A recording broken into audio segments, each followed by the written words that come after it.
What's up, everybody? Welcome back. Hope you guys are having an awesome day.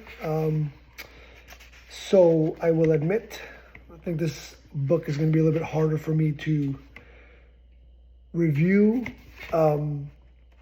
because a lot of the stuff that is being talked about, I know I personally have dealt with. I'm sure y'all have dealt with times of trial and tribulation, and just wondering the question, which is part 1.1 in the book, which is called "Where Are You, God?"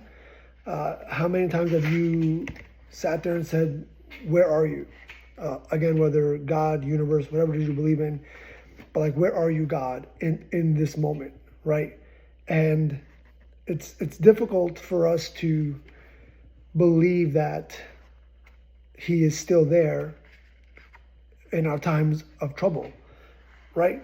But I do believe our faith is tested several times in our life by God. And I think it's in the dark times, in the hard times, in the valleys, when we can lose sight of who God is, right? And where is He in those times? Because when we're good and things are good and great, in our mind, it's like God's work, the universe's work, whatever it is you believe in, right? Because I would be a fool to believe that everyone watching these videos is a believer of God. I certainly am, but again, whatever you believe in, right? In the good times, in the mountaintops, when we're happy and we're good and life is great and we have the job we love and the car we love and the house we love, all this stuff, God is good, right? But when we're in the valley, when something happens, car breaks down, pipe bursts in the house, or you get cheated on, or something happens where you're like, man, why? Why me? Why God? Where are you, God? Right? In those moments, right? But it's in those moments where God's like, here's a trial. I need you to work through it.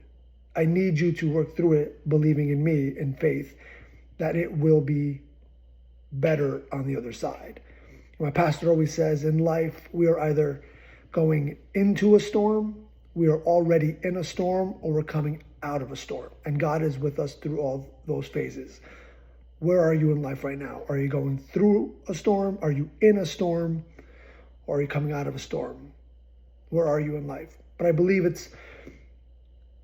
God is there no matter what the situations, and we can never really understand a lot of the things that may happen. In the book, he talks about a drunk driver and somebody, getting sick and not knowing what it is. Those are difficult things to wrestle with, but we have to also understand, if we're true to the Bible and the Word, is in the beginning we were given free will, right, to do what we feel is right in life.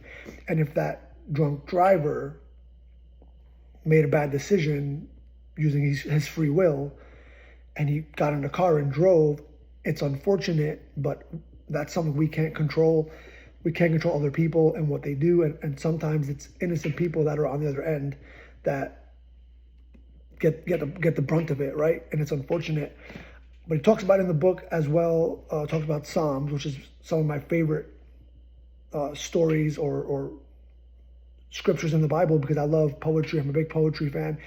It's written in a very poetic format, the Psalms.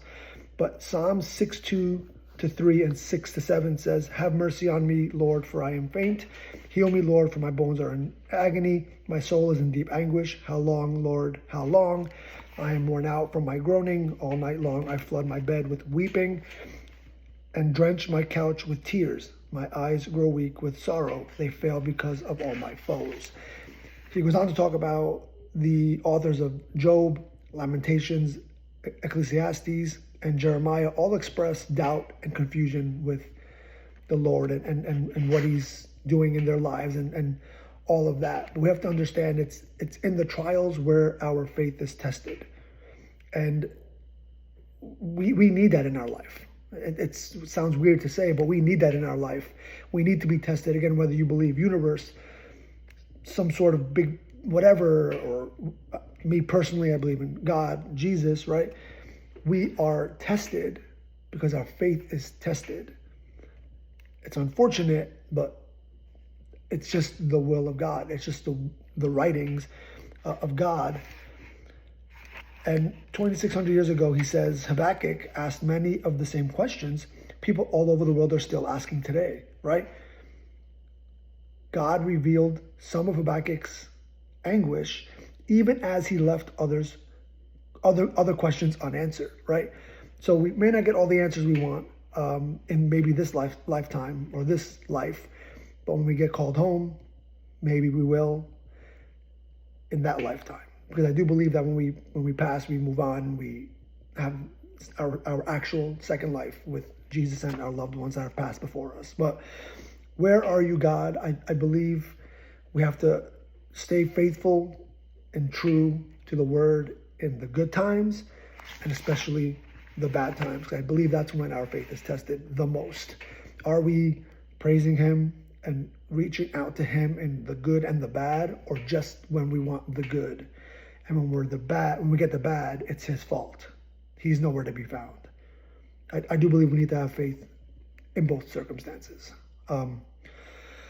Okay, so that's part 1.1. The next one we'll be reading and I'll be talking about is 1.2.